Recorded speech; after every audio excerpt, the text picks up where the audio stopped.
Presidential candidate Donald Trump refusing to apologize for a campaign appearance in which he seemed to be mocking a New York Times reporter who has a disability. Reporter Serge Kovaleski saying he doesn't really remember writing an article that Trump cites as proof backing Trump's claim that thousands and thousands of Muslims in New Jersey were cheering and celebrating the collapse of the Twin Towers on 9/11.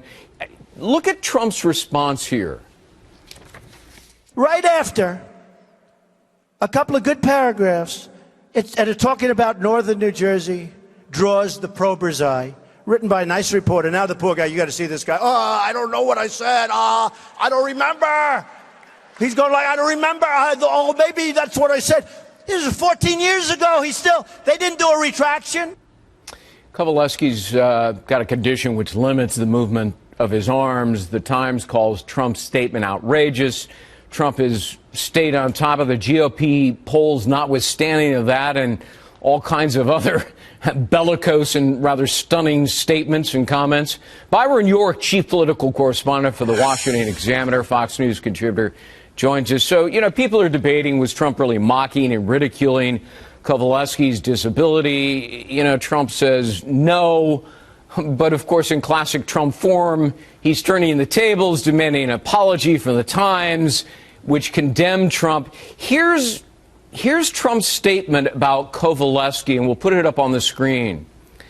He should stop using his disability to grandstand and get back to reporting for a paper that is rapidly going down the tubes.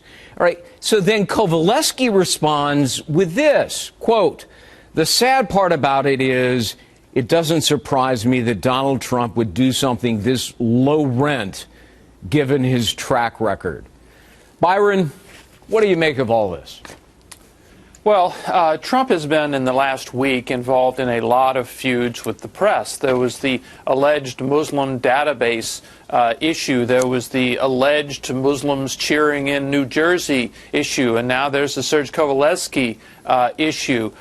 Trump doesn't mind having these fights with the press because he knows that if it's him against the press, his supporters are going to take his side.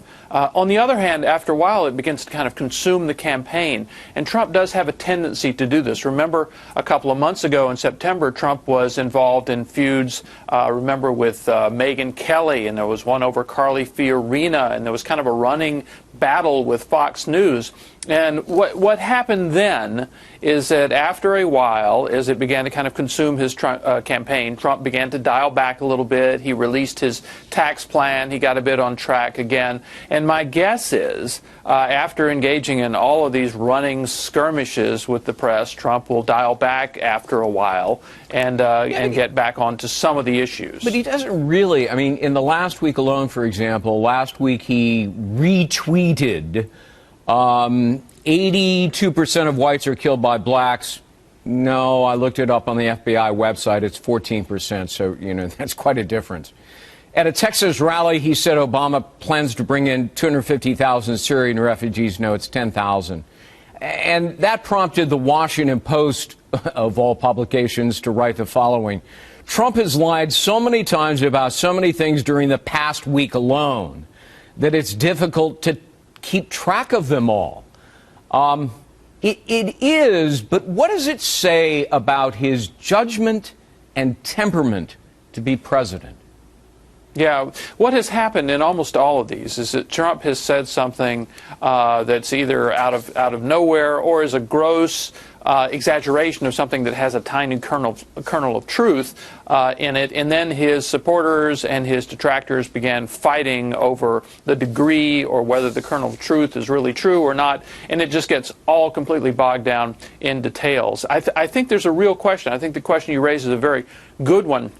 In a new interview with GQ, Trump actually suggests that if he were elected president, he'd be much more moderate. He wouldn't be involved in this kind of attacks and back and forth, and he'd be more circumspect. It's kind of interesting. It's the first time I've seen him suggest that maybe he's doing a lot of this as show business for the campaign and that he would actually govern differently. But be interesting to see if he says things like that in the future. But dialing it back in moderation doesn't seem to be in his DNA.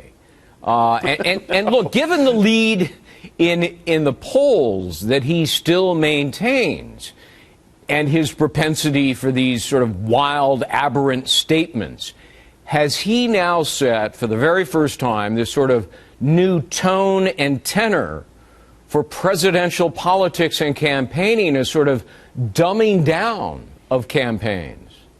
Well, I think you could probably argue that Trump may be unique in the field in his ability to do this, but there's no doubt that he is being rewarded with good poll numbers for what he is doing.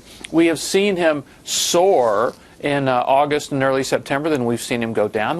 Now we've seen him go back up and down and back up again.